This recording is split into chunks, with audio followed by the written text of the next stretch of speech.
Olá, pessoal! Eu sou a professora Josiane, eu trabalho no Instituto Federal do Norte de Minas, no campus Montes Claros.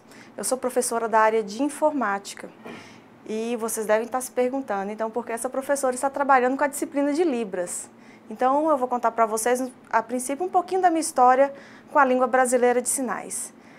Desde criança, eu tenho amigos surdos e antes mesmo da língua de sinais ser oficializada pela Lei de Libras, no ano de 2003, a gente já se comunicava através de gestos e alguns sinais que futuramente vieram se tornar sinais oficiais mesmo da língua, né? Que a língua ela foi sendo construída com o passar dos anos e ainda continua sendo construída, né?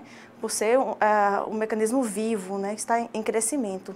Hoje nós temos mais de 3.000 sinais oficializados, por exemplo, no dicionário Deit Libras, né? Do Capovilla. Então, com o passar do tempo, eu fui me envolvendo cada vez mais com a história e a vida das pessoas surdas. Aproximadamente em 2005, eu comecei a trabalhar como intérprete de Libras no ensino médio. Não tinha nem terminado a minha graduação, que foi em Sistemas de Informação. E logo depois, eu fui trabalhar também na Unimontes como intérprete de Libras no ensino superior. Né? Eu fiz uma pós-graduação em Libras também, com ênfase em interpretação, e durante o tempo que eu fui intérprete de Libras do estado de Minas Gerais, eu participei de vários cursos de formação com o passar do tempo, né? Para mim ir me aperfeiçoando. Então, minha formação foi muito através desses cursos de formação e depois dessa pós-graduação. Mas vocês vão perceber que a língua de sinais ela é muito mais fácil mesmo de ser aprendida no contato, no dia a dia, na vivência com a pessoa surda, né? Então, por que essa disciplina de língua brasileira de sinais nesse curso de docência em educação profissional e tecnológica, né? A gente espera que a sociedade hoje seja uma sociedade inclusiva. Então, nós esperamos que, ao trabalhar com a pessoa surda, né, você tenha mecanismos básicos, né, habilidades básicas de convivência, de lidar com essa pessoa, né? A gente espera também que essas pessoas sejam respeitadas e tratadas de igual para igual. Vocês vão observar que as próximas videoaulas não foram gravadas por mim. A maioria delas são gravadas por professores surdos, professores renomados, que gravaram algumas videoaulas e ofereceram algumas disciplinas pela UAB, aqui mesmo do Instituto Federal do Norte de Minas. Então, a qualidade das videoaulas são excelentes e tem várias outras lá na biblioteca virtual que vocês podem acessar para ter um aprofundamento maior dos estudos. Eu recomendo que façam isso.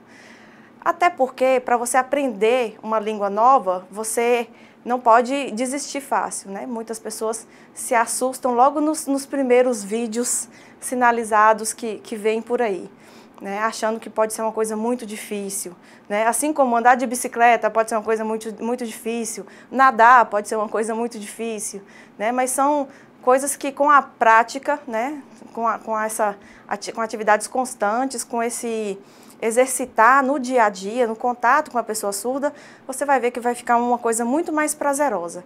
É claro que essa disciplina, dentro desse curso, ela tem um mundo de possibilidades para ser trabalhado, diante da ementa que vocês podem conferir no nosso plano de ensino no ambiente virtual de aprendizagem. No entanto, eu dei um enfoque mais sociológico, a princípio, em relação à questão da educação dos surdos, de entender as políticas linguísticas e educacionais que envolvem, né, essa discussão da educação de surdos hoje, na atualidade, e, no segundo momento, uma visão mais prática da disciplina, né? Uma tentativa de oferecer para vocês oportunidades de criarmos junto um dicionário mini, né? Quer dizer, um vocabulário minúsculo que seja, para a gente conseguir um básico da língua brasileira de sinais na prática e, ao final da disciplina, na atividade aplicada, conseguirmos travar alguns diálogos pequenos, tá? Então, a princípio é isso. Eu estou aqui só mesmo para dar a vocês as boas-vindas à disciplina de Libras e do curso, né, de docência em educação profissional e tecnológica. Dizer para vocês da relevância que é essa disciplina neste contexto dessa formação de pós-graduação, porque vai preparar vocês para o inusitado, né? Muitas vezes as pessoas chegam no ambiente de trabalho, tem um colega surdo e esse a gente já vê muito aqui em Montes Claros.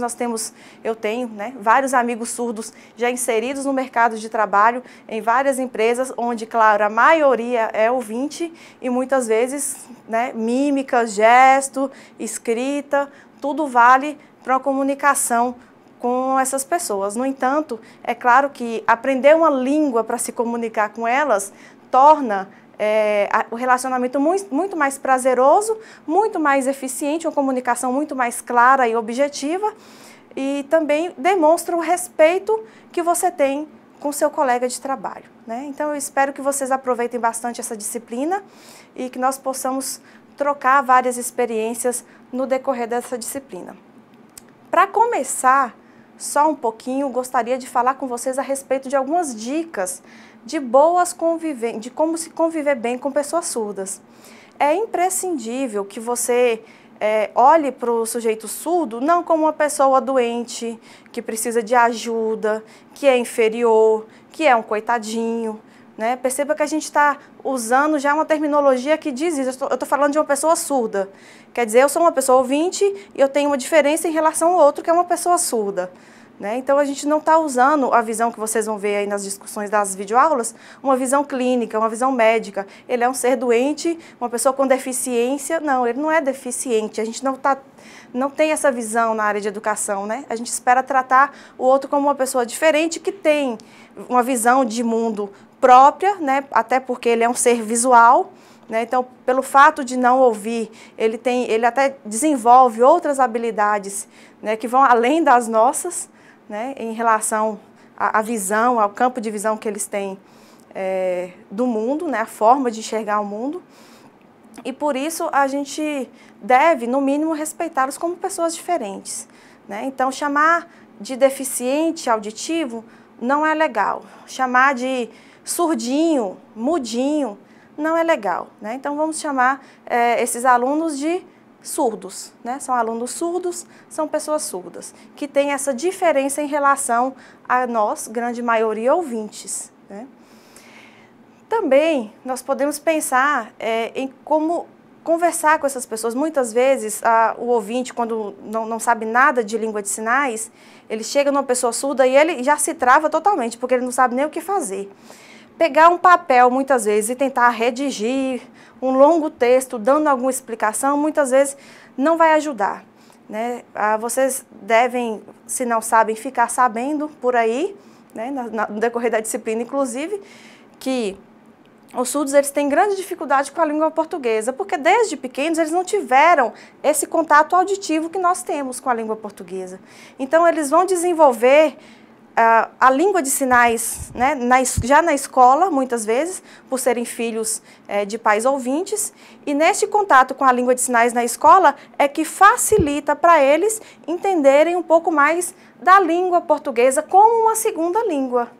Né? Então, a gente entende hoje que a língua de sinais, língua brasileira de sinais, ela é a primeira língua instituída por lei para essa pessoa surda. E a língua portuguesa é sua segunda língua e pode ser utilizada, na maioria das vezes, somente na modalidade escrita. Então, ter esse entendimento e ter esse respeito é fundamental para um bom relacionamento com a pessoa surda. Ainda em relação a essa comunicação, é importante não ter medo. Então, você pensa, se eu não posso escrever para me comunicar com o surdo, não é a melhor forma, o que eu posso fazer? Não tenha vergonha, quer dizer, não tenha medo de se aproximar, indicar, apontar, tentar gesticular a boca, porque muitos fazem o que a gente chama de leitura labial e pode facilitar, né? Então, é claro que a gente vai ter várias identidades de surdo, assim a gente chama, né? Surdos que têm uma capacidade maior para a leitura escrita, outros que têm uma capacidade maior para a oralização e a leitura labial, e outros que não têm essa capacidade, mas que é fera, excelente nessa comunicação gestual, na língua de sinais, nas expressões, né, facial e corporal.